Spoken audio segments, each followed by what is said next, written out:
நெய்யில சுட்ட அதிர்சம் மாதிரி சும்மா வட்டமா இருக்கும். இத பாரு ரத்னா, நீதான் நான் தினமும் குடிக்கிற டொரினா. என்னோட சத்துனா அது என்னைக்குமே நீதான். அவனுக்கு தான் அறிவு இல்ல, அது கேட்டு சிரிச்சுக்கிட்டு இருக்கீங்களே, உங்களுக்கும் அறிவு இல்லையா?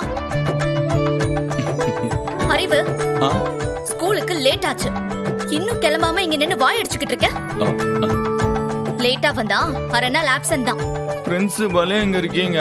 என்ன மட்டும் போ. ஏங்கா கொஞ்சம் முழுசாதான் கேட்க விடங்கா. கொன்னுடுவேன், வாய் மூடிட்டி. உனக்கு ஸ்கூல் இல்லையா? வீட்டுக்கு போய் கிளம்ப வேண்டாமா? ரத்னா டீச்சருக்கு கோவம் வந்துருச்சுடோய். கையில பெரம்பு எடுக்கிறதுக்கு முன்னாடி நம்ம கிளம்பிடுவோம், சரியா? இல்ல வெள்ளக்காட்டான், இன்னும் அதே தமாசோட இருக்கல நீ. ஆமா, எங்க தங்கி இருக்க?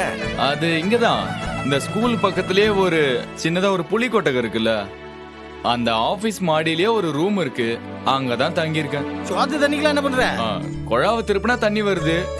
இந்த சோத்துக்கு ஹோட்டல் அலைஞ்சு திங்க வேண்டியதுதான். இல்லை, ஒரு நாளைக்கு நல்ல சோறு திங்கணும்ட்டு ஆசை இருந்தா நம்ம வீட்டுக்கு வாழ, நல்ல திருப்தியா தின்னுட்டு வீட்டுக்கு போ.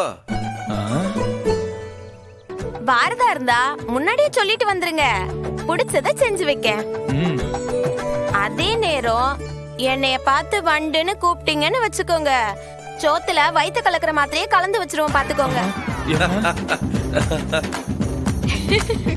ஆத்தாடி, அந்த சோறு போடுற கைய சொரிஞ்சு விட எனக்கு என்ன பைத்தியமா? ஒன்ன பட்ட பேர் சொல்லி நான் கூப்பிட மாட்டேன், ஓகேவா? இல்ல வெள்ளக்காட்டான், இந்த பாரு, அது உன் வீடு மாதிரி, எப்ப வேணாலும் பசிச்சா வந்து சாப்பிட்டு போலாம் நீ. ஐயா தெய்வமே, தெய்வம் அங்க இருக்குல்ல. அதை விட வேற எனக்கு என்ன வேலை இருக்கு சொல்லுங்க? இனிமே அப்பப்ப சாப்பாடு அங்கதான். இங்க பாரு எசுகி, எனக்காக அதிகமா கவுச்சு எடுத்து அன்பா சமைச்சு கொடுக்கணும், சரியா? வாங்க.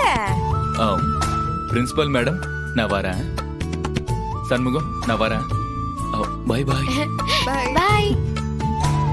அண்ணே, என்னண்ணே இது? அவனை போய் சாப்பிட கூப்பிடுற? ஏலே, ஒரு பேச்சுக்கு சொன்னா நிஜமா வந்துருவானே. ஒரு வாய் சாப்பாடு போட்டா என்னெல்லாம் ஆயிட போகுது?